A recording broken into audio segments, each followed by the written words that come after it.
전서 1장 15장 1절부터 10절까지는 교독에서 읽고 11절과 57, 58절은 함께 읽도록 하겠습니다.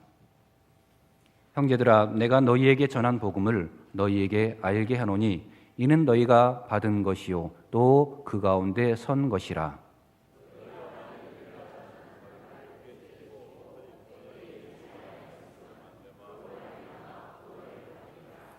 내가 받은 것을 먼저 너희에게 전하였노니 이는 성경대로 그리스도께서 우리 죄를 위하여 죽으시고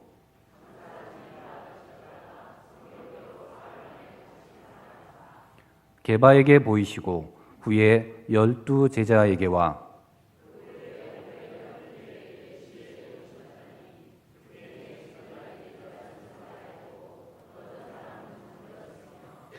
그 후에 야고보에게 보이셨으며 그 후에 모든 사도에게와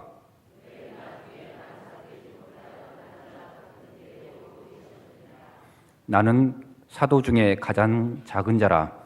나는 하나님의 교회를 박해하였으므로 사도라 칭함받기를 감당하지 못할 자니라.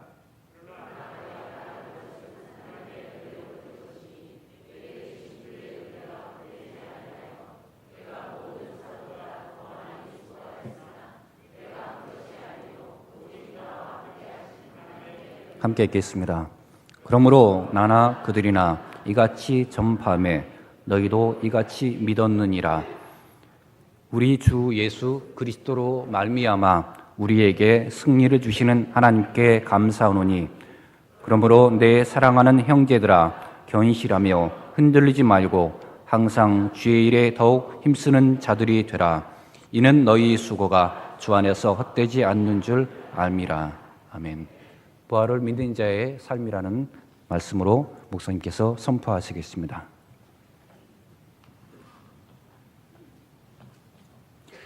부활절 아침입니다. 부활하신 주님의 은혜와 축복이 우리 성도님들과 성도님들 가정에 늘 충만하시길 주님의 이름으로 축원합니다. 우리 옆에 사람들에게 축복하죠. 부활의 기쁨과 소망이 충만하시길 축원합니다.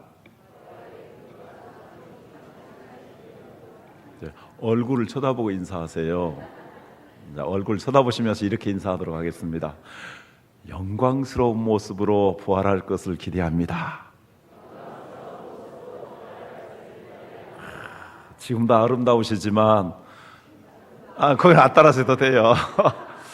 앞으로 더 영광스러운 모습으로 부활할 줄 믿습니다. 네. 오늘 설교 끝까지 따라서 하면 오래 걸립니다. 기독교의 핵심은 부활입니다. 예수님께서 우리 죄값을 치르시고 십자가에 피 흘려 죽으셨으나 장사 지낸 지 사흘 만에 죽음의 권세를 깨뜨리시고 부활하셨습니다. 할렐루야. 3절 4절 말씀 같이 읽습니다. 내가 받은 것을 먼저 너에게 전하였노니 이는 성경대로 그리스도께서 우리 죄를 위하여 죽으시고 장사 지낸 바 되셨다가 성경대로 사흘 만에 다시 살아나사. 성경의 복음의 핵심은 예수님이 우리 죄를 위해서 죽으시고 그러나 다시 살아나셔서 부활하신다라는 것입니다. 그리고 그 주님의 부활이 나의 부활이 되는 것입니다. 할렐루야. 우리가 예수님의 부활을 의심하지 않냐고 믿을 수 있는 이유는 무엇일까요? 세 가지로 생각해봅니다. 첫째, 예수님의 부활은 역사적인 사실이기 때문입니다. 예수님께서는 십자가에 못 박히시는 예수님께서 십자가에서 못 박히시던 금요일 오후 3시쯤에 운명하셨습니다. 이제 오후 6시가 되면 저녁이 되고 안식이 시작되어서 누구도 움직일 수 없게 되었습니다. 단 3시간에 예수님의 장례를 황급히 치러야만 했었습니다. 유대 나라도 매장 제도가 있었기 때문에 그냥 시신을 매장하면 쉽게 끝날 일이었습니다. 그런데 공회원이며 예수님의 제자이며 하나님 나라를 기다리던 부자 아리마대 요셉이 자기의 무덤을 내놓았습니다. 옛날에 이스라엘의 부자들은 무덤을 이렇게 바위 같은 데를 뚫어서 거치대를 설치해 놓고 그 위에 시신을 안치하도록 했습니다. 바로 자기 무덤을 이렇게 내놓은 것입니다. 아리마대 요셉은 예수님의 시신을 빌라도에게서 당돌이 달라고 해서 수습하게 됩니다. 머리, 손, 발 상하였고 찢겨졌습니다. 핏자국이 있고 핏덩이가 고여 있습니다. 그 험한 예수님의 시신을 홀로 수습하게 되었습니다. 시신 수습이 거의 마쳐질 즈음에 같은 공연이었던 니고데모가 나타나서 왕에 대한 예우를 가지고 향료를 가져서 예수님의 시신을 발랐습니다. 그리고 이제 수의를 입히고 두건을 씌우고 장례를 마치게 됩니다. 무덤에는 큰 돌을 굴려서 막아야 했습니다. 보통 장정 10명 내지 20명이 굴릴 수 있는 돌이라고 합니다. 거기에는 로마 군인들이 함께 했을 것입니다. 이렇게 돌을 굴려 무덤을 막음으로 인해서 모든 장례가 끝났습니다. 분명히 예수님은 죽었습니다. 수많은 사람들이 보는 앞에서 죽었습니다. 그리고 예수님께서는 많은 사람들이 잠잠 가운데 이제 장례가 끝남으로 모든 것이 끝나게 되었습니다. 예수님을 장례한 사람들 가운데, 예수님의 죽음을 지켜본 사람들 가운데 예수님께서 무덤에서 다시 살아 나오실 것을 믿은 사람은 아무도 없었습니다. 예수님을 찌른 자도, 남자도, 여자도, 그 어떤 사람들도, 아니 예수님의 제자도, 예수님을 따르던 여인들도 예수님이 부활하리라고 생각하지 못했습니다. 예수님께서 죽으심으로 장례와 함께 예수님의 시대는 끝났다라고 생각하고 수많은 사람들이 절망감에 사로잡혀 있었습니다. 그런데 3일째 되던 날 아침 예수님 부활하셨습니다. 성경은 말씀합니다. 하나님께서 예수님을 살리셨다. 또 하나님의 영인 성령께서 예수님을 살리셨다. 또한 예수 그리스도께 부활의 생명이 있기 때문에 그가 사망에 매여 있을 수 없었고 그 스스로 살아나셨다. 그래서 예수 그리스도의 부활에는 성부, 성자, 성령 하나님이 역사하셔서 이룩된 완전한 부활이었습니다. 이렇게 예수님께서는 죽음을 깨뜨리시고 부활하셨으며 무덤을 여시고 나오신 것이었습니다. 새벽에 무덤을 찾았던 여인들이 천사들을 통해서 예수님의 죽음을 예수님 부활하신 것을 먼저 확인하게 되었습니다. 그리고는 무덤 안에 들어가서 실제로 예수님이 거기 계시지 않은 것을 확인하게 되었습니다. 다만 객해져 있는 수의와 두건만 있는 것을 보았습니다. 그들은 이 사실을 제자들에게 알렸습니다. 몇몇의 제자들은 이 소식을 듣고 앞서거니 뒤서거니 하면서 달려서 그 무덤까지 왔습니다. 과연 예수님의 무덤은 비어 있었고 천사들을 통해서 예수님이 부활하셨으면 여기 계시지 않고 갈릴리에서 그들을 만나시겠다고 하는 말씀을 들었습니다.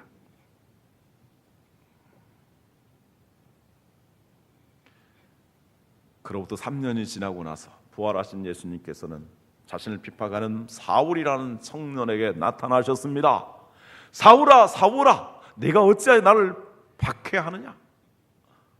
주여, 니시오니까 나는 내가 박해하는 예수라.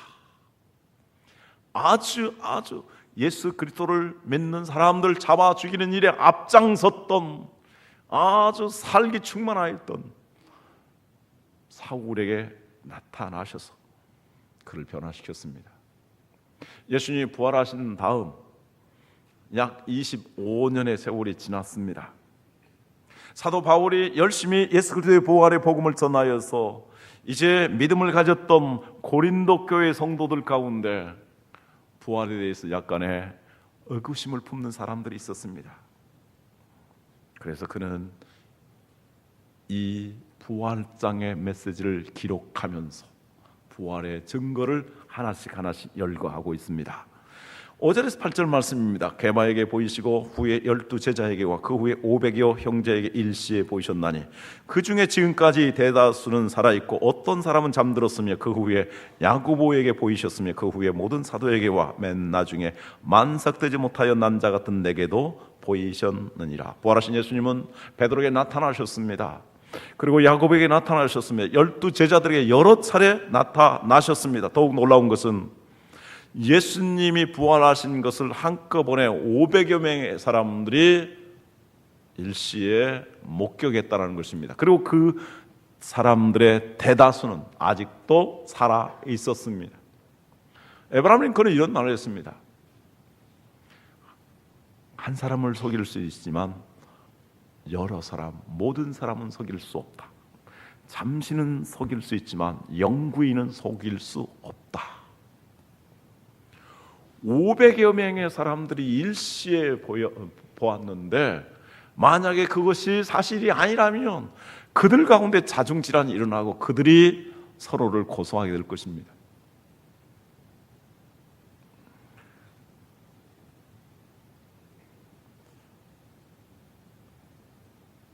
예수님의 부활은 역사적인 사실이기에 믿을 수 있는 것입니다. 예수님의 부활은 진실입니다. 솔직히 예수님께서 부활하셨다는 사실은 우리가 믿기가 어렵습니다. 믿지 않는 게 훨씬 더 상식적이고 편합니다. 그래서 동서고금을 막론하고 예수 그리스도께 부활했다 사실을 안 믿으려고 하는 사람들, 그리고 예수님의 부활이 사실이 아니라고 이렇게 주장하는, 거기에 자기의 생을 바친 사람들이 상당히 많이 있었습니다. 고린도 교회 성도들은 어떤 사람들입니까? 그들은 당시에 예수님이 누군지도 몰랐던 사람들입니다. 그런데 바울로부터 예수님 우리를 위해서 죽으시고 부활하셨다라는 것을 성령의 감동으로 말미암아 그들이 믿고 구원의 확신을 가졌습니다. 그래서 그들은 세례를 받고 고린도 교회 교인이 되었습니다. 그런데 외부에서부터 이제 예수님이 부활하셨다는 그 사실에 대해서 의문을 던지기 시작합니다. 그래서 고린도 교인의 몇몇 사람들조차도 예수님의 부활에 대해서 의심을 품게 된 것입니다. 사도 바울은 너무도 답답하고 안타까워서 지금 고린도전서 15장을 기록하면서 부활에 대해서 증언을 하고 있는 것입니다. 사람의 마음이란 이상에서 어떤 사실이 있음에도 불구하고 그것을 계속 반박하려고 하는 반발의식이 있을 수 있습니다. 또 어떤 일에 대해서는 사실이 아님에도 불구하고 믿으려고 하는 그런 경향이 있습니다. 그것이 바로 사람의 진정성의 문제입니다. 그런데 부활이 역사적인 사실일 뿐만이 아니라 진실성을 가진 것은 여러 가지의 상황들을 통해서 우리가 파악할 수 있습니다. 자, 예를 들어서요, 처음부터 생각해 보겠습니다. 성경을 주의 깊게 들여다본다면 예수님의 부활이 사실이라는 것을 절대 부인할 수 없다는 것을 알게 됩니다. 마태, 마가, 누가, 요한이 예수 그리스도의 부활에 대해서 다 같이 증언을 하고 있습니다. 그런데 그들이 증언한 내용들을 보면 상당 부분 서로 다른 부분이 있습니다. 어설프기까지 한 모습을 보여주고 있습니다. 자, 예를 들어서 예수님께서 새벽에 부활하실 때 새벽에 예수님의 무덤에 찾아간 여인들의 이름을 보면 사복음서 간에 차이가 있는 것을 보게 됩니다. 게다가 여인들이 무덤을 찾아간 시간도 설명이 다릅니다. 한 곳에서는 제자들이 여인들이 새벽 일찍이 찾아갔다라고 말하고 동틀 무렵에 또 찾아갔다라고 말합니다. 어떤 기록에는 천사를 만났는데 한 천사를 만났다고도 하고 또 천사가 둘이었다고도 말하고 있습니다. 그리고 천사가 있는 곳도 무덤 안에 있었다고 말하고 돌 위에 앉아 있었다라고도 말하고 있습니다. 만약에 어떠한 거짓된 사실을 몇몇 사람들이 짜고 조작하려고 했다면 일사불란하게 똑같이 일치를 시켰을 것입니다. 그러나 제자들은 제각각 자기들이 본 것과 경험한 것과 그 성경을 읽는 독자들에게 강조하고 싶은 부분들을 나름대로 성령의 감동을 받아서 기록하게 되었습니다. 조금씩 다른 부분들이 있지만 가장 중요한 본질적인 것, 예수 그리스도께서 죽음의 권세를 깨뜨리시고 부활하셨다라는 이 사실에는, 이 진실된 증언에는 틀림이 없는 것입니다. 따라서 성경의 모든 내용을 종합해 본다면 예수님의 부활이 조작되었거나 날조되었다라는 것은 설득력이 없습니다. 그들은 그들이 보고 들은 대로 적어 놓은 것입니다. 하나도 꾸밈이 없는 히스토리입니다. 이렇듯 서로의 말들은 좀 틀려도 바로 예수님의 부활에 대한 진실되고도 확실한 증언을 하고 있습니다.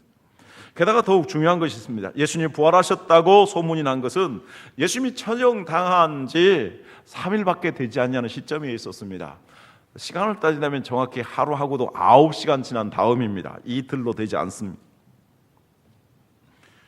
또한 예수님이 부활하셨다는 사실 이야기를 전하기 시작한 데가 저 멀리 갈릴리에 있는 것이 아니라 예루살렘에 있었습니다. 바로 얼마 전에, 그리고 현장에서 보고 들었고 목격했던, 예수님의 죽으심을 목격했던 사람들이 예수님이 부활하신 것을 증거하게 되고 이러한 소문이 많은 사람들에게 들려진 것입니다.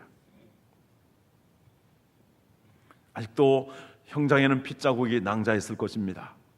그리고 아직도 예수님을 십자가에 못 박아 죽이자고 소리쳤던 폭도들의 눈에는 광기가 서려 있었을 것입니다. 빌라도와 대제사장 헤롯이 시퍼렇게 칼날을 갈고 있었습니다. 그리스도인들 향하여서. 아직도 예수님의 무덤가에는 병정들이 오고 가고 있었을 것입니다. 이러한 살벌한 분위기 속에서 예수님이 살아나셨다라는 이 진실된 주장을 목숨을 내걸지 않냐고서는 할 수 없는 것입니다. 누가 거짓된 이야기를 자기 목숨을 내걸고 전하는 이러한 만용의 사람이 있겠습니까?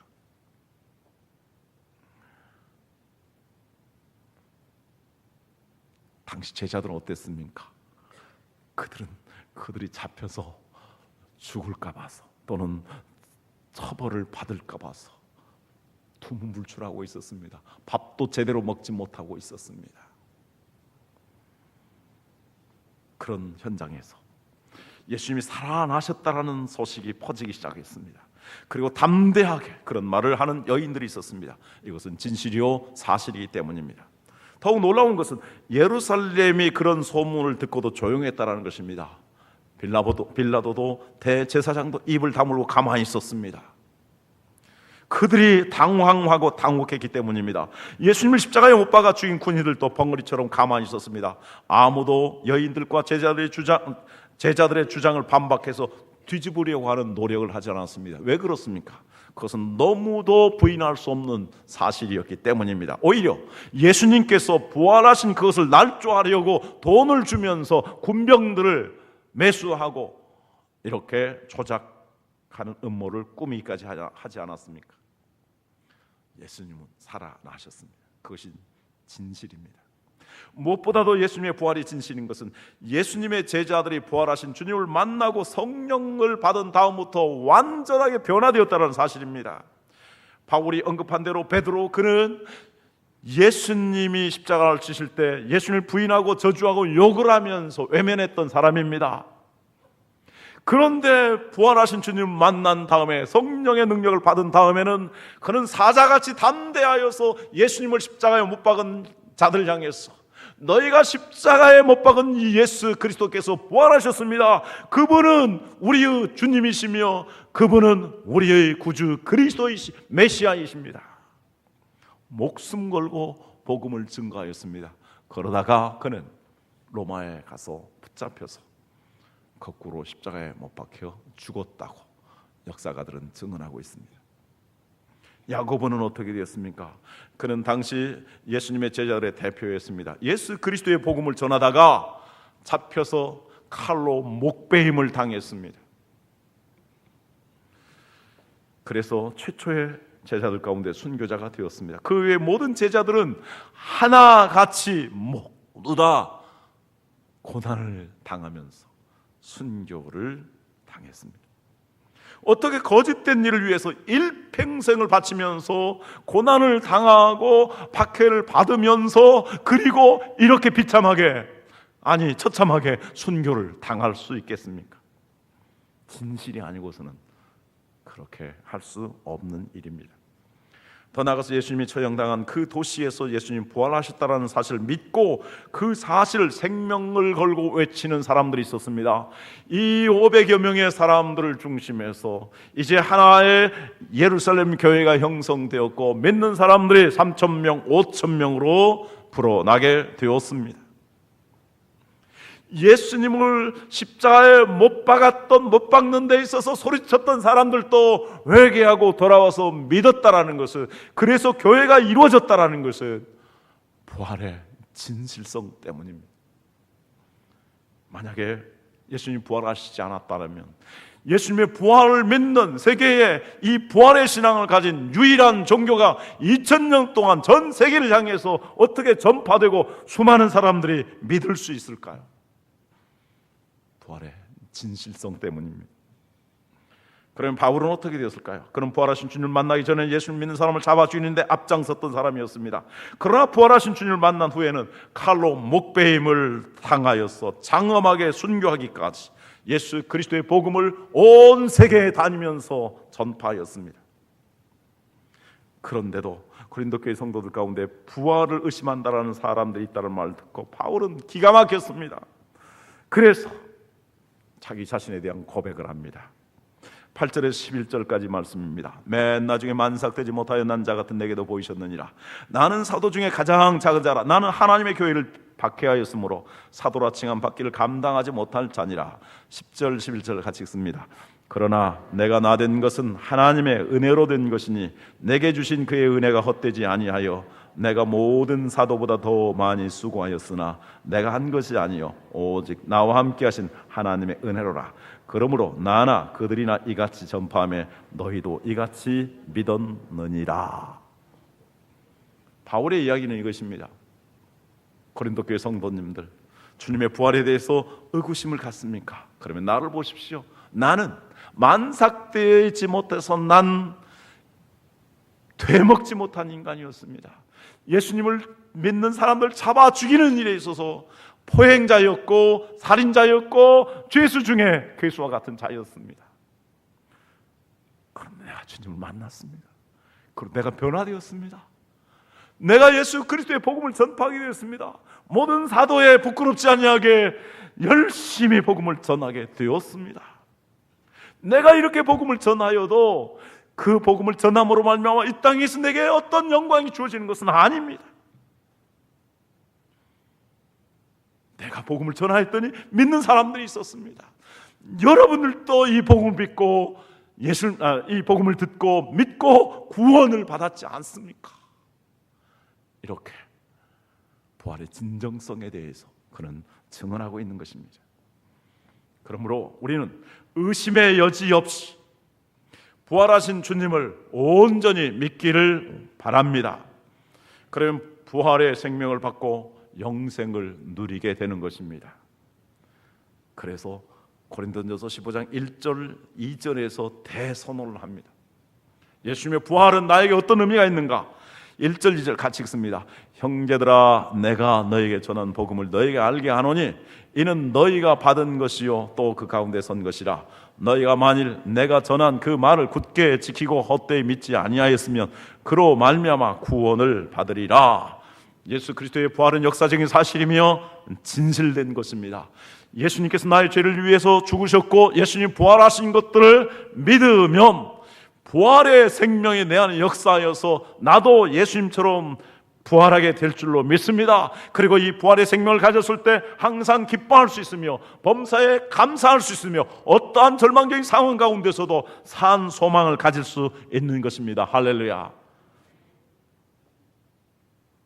부활이요 생명이신 예수 그리스도를 여기 있는 모든 분들이 다 믿고 부활의 생명을 누리시기를 주님의 이름으로 축원합니다.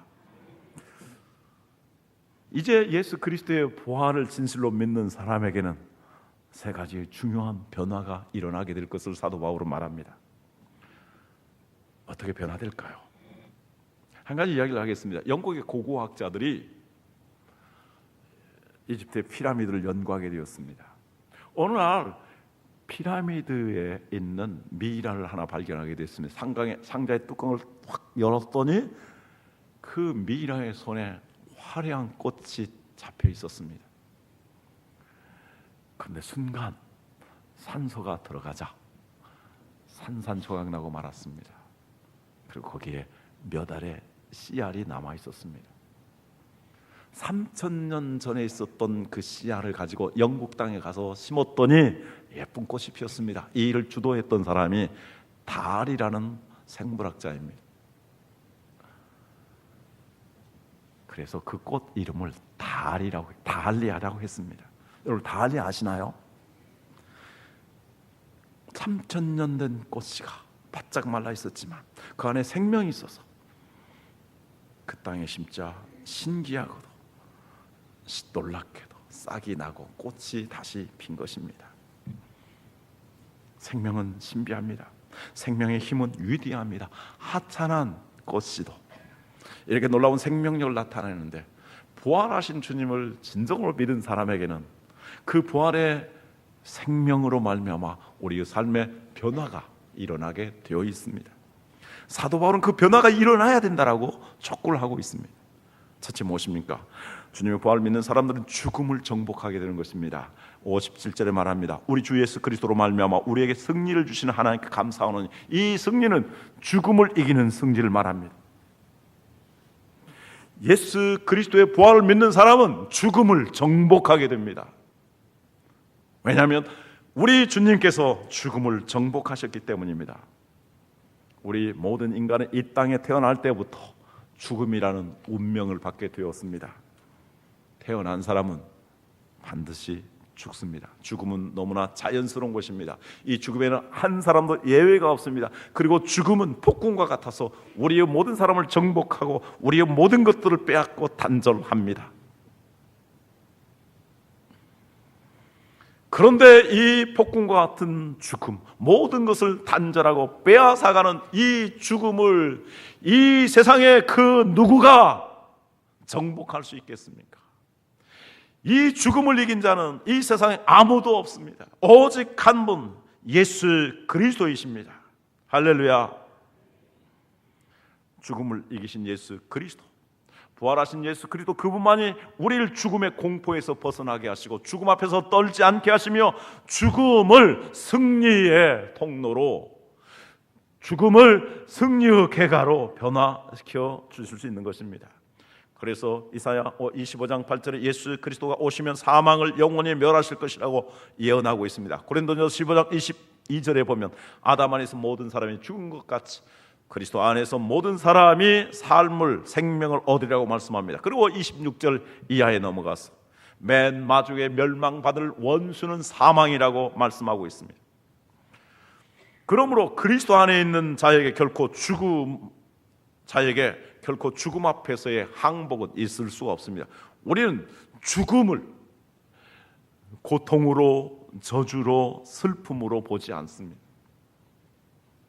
죽음은 더 나은 부활, 영광스러운 부활로 가는 과정에 불과한 것입니다. 그래서 고린도전서 15장에서 우리에게 말씀합니다. 우리가 이 세상에서는 썩을 몸을 가지고 있지만 이제 주님 다시 오셔서 부활할 때는 썩지 아니할 몸으로 다시 살아날 것이고, 욕된 몸으로 살지만 거룩한 몸으로 다시 부활하게 될 것이고, 약한 몸으로 살아 고통을 당하지만 강한 몸으로 다시 살아날 것이고, 죄의 몸을 가지고 있지만 성결한 몸으로 다시 살아날 것이고, 그리고 우리가 육의 몸을 가지고 있지만 예수님처럼 신령한 몸으로 부활하게 될 것이라고 말씀하고 있습니다. 그러므로 우리는 죽음에 대해서 긍정적으로 생각해야 합니다. 죽음을 결코 두려워해서는 안 됩니다. 이런 아름다운 말이 있습니다. 당신은 홀로 죽을까 봐 두려워합니다. 그러나 당신을 진정 사랑하시는 예수님이 당신과 함께 한다면 당신이 두려워하는 죽음은 단순히 현재의 생을 마감하는 그런 죽음이 아니라 시간의 세상으로부터 영원의 세상으로 가는 통로가 되는 것입니다. 이 세상의 순간적인 아름다움에서 다음 세상의 영원한 아름다움으로 가는 통로입니다. 어둠에서 빛으로 가는 통로가 바로 죽음입니다. 왜냐하면 예수님이 죽음을 이기시고 승리하셨기 때문입니다. 그러므로 죽음을 두려워하지 마십시오. 죽음 앞에 담대하십시오. 오히려 죽음 이후에 부활의 영광스러운 소망을 바라보면서 아름답게 죽기를 사모해야 할 것입니다. 제가 스리랑카 여행한 사람의 다큐멘터리를 통해서 그들의 장례식 장면을 보고 굉장한 감동과 충격을 받았습니다. 예수를 믿는 사람이 죽었습니다. 그러다 저마다 그 가족들에게 축하 선물을 갖다 줍니다. 그리고 장례식을 치르는데 찬송을 하는데 놀라운 것은 바로 예수님 찬양, 예수님 찬양, 예수님 찬양 합시다 하면서 막 박수를 치면서 우리가 부르는 찬양 그 곡적 똑같아요. 가사만 이제 그들 나라의 말로 했겠죠. 야, 예수님 권세 내 권세. 아, 정말로 왜 그렇게 당신들은 이런 찬양을 부릅니까? 이제 우리가 이 육신의 장막을 벗어나서 영광스러운 하나님 나라로 부활의 세계로 들어가는 것이 아닙니까? 그래서 우리 모두 다 축복하고 하나님께 영광을 돌리는 것입니다. 부활을 믿는 사람은 죽음 앞에서 주님을 찬양하고 죽음 앞에서도 기뻐할 수 있는 것입니다. 할렐루야. 두 번째, 주님의 부활을 믿는 사람들은 세상에서 흔들리지 않습니다. 58절에 보면 견실함이 흔들리지 말고라고 말씀합니다. 우리가 세상에 살 동안 우리를 흔드는 것이 너무도 많이 있습니다. 굉장히 믿음이 좋은 것 같은데도 조그마한 문제 때문에 시험에 빠집니다.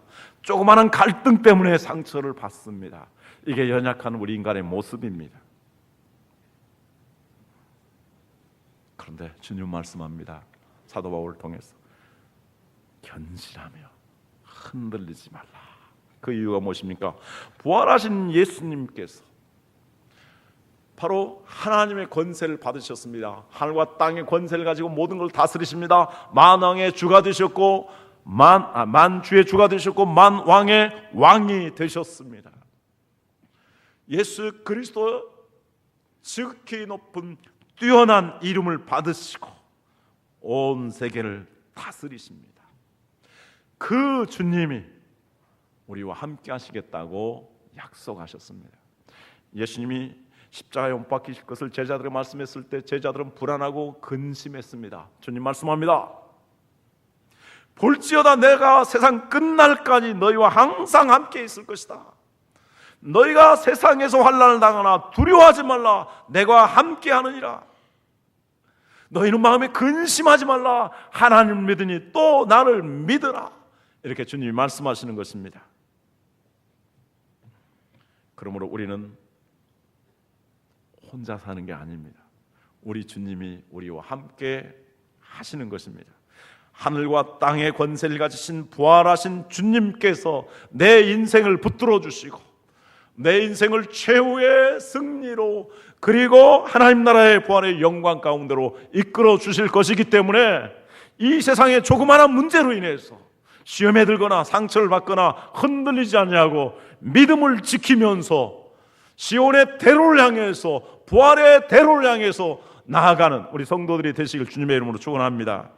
마지막 주님의 부활을 믿는 사람들은 주의 일에 더욱 힘쓰는 사람이 됩니다. 58절에 보면 주의 일에 더욱 힘쓰는 자가 되라. 이는 너희 수고가 주 안에서 헛되지 아니하기 때문이라고 말씀합니다. 진정으로 주님의 부활을 믿는 사람들은 두 가지 이유 때문에 주의 일을 힘쓰게 됩니다. 하나는 주님으로부터 받은 은혜가 너무나 크고 감사하기 때문에 그 주님의 사랑에 대한 보답으로 주님을 사랑하고 주님을 기쁘시게 하고자 하는 삶을 살아가게 되는 것입니다. 또 하나 하늘의 영광스러운 소망이 있기 때문에 우리가 주님의 일에 더욱 힘쓰게 됩니다. 주의 일은 무엇입니까? 두 가지로 생각해 본다면, 하나는 우리가 무슨 일을 하든지 죽게 하듯 하며, 주님께서 인생이라는 기회에 나에게 맡겨주신 이 일이라고 생각하며 이 일을 통해서 나의 자아를 성취하고 이웃들에게 봉사하며 하나님께 영광 돌리는 삶을 살아간다고 확신하면서 그렇게 살아가게 된다면, 우리가 집안일을 한다 할지라도, 직장에서 상사에게 때로는 어려움을 곤욕을 겪으면서도, 눈치를 보면서도, 힘들게 일하면서도 주님이 나에게 맡겨주신 일이요, 주님의 일터라고 생각하고 기쁨으로, 감사함으로, 소망 가운데 지나게 되면 다 주님을 위한 성스러운 일이 되는 줄을 믿습니다. 그렇게 사시기를 바랍니다. 또 하나 우리에게 특별한 일이 있습니다. 이제 우리의 중요한 시간을 내어서 이렇게 하나님을 예배하고 예수 그리스도의 복음을 전하고 기도하며 또 이웃 사랑을 실천하며 가난한 자를 돕고 구제하는 일을 위해서, 봉사하는 삶을 위해서, 때로는 이 세상의 정의를 위하여서 살아가는 모든 삶들이 주의 일이 되는 것이고, 우리가 이렇게 살아갔을 때에 하나님께서 하나님 나라에서 영광의 면류관과 큰 상으로 주실 줄 믿습니다. 그러므로 더욱 주님의 일에 힘쓰는 자들이 되시기를 주의 이름으로 축원합니다. 기도하겠습니다.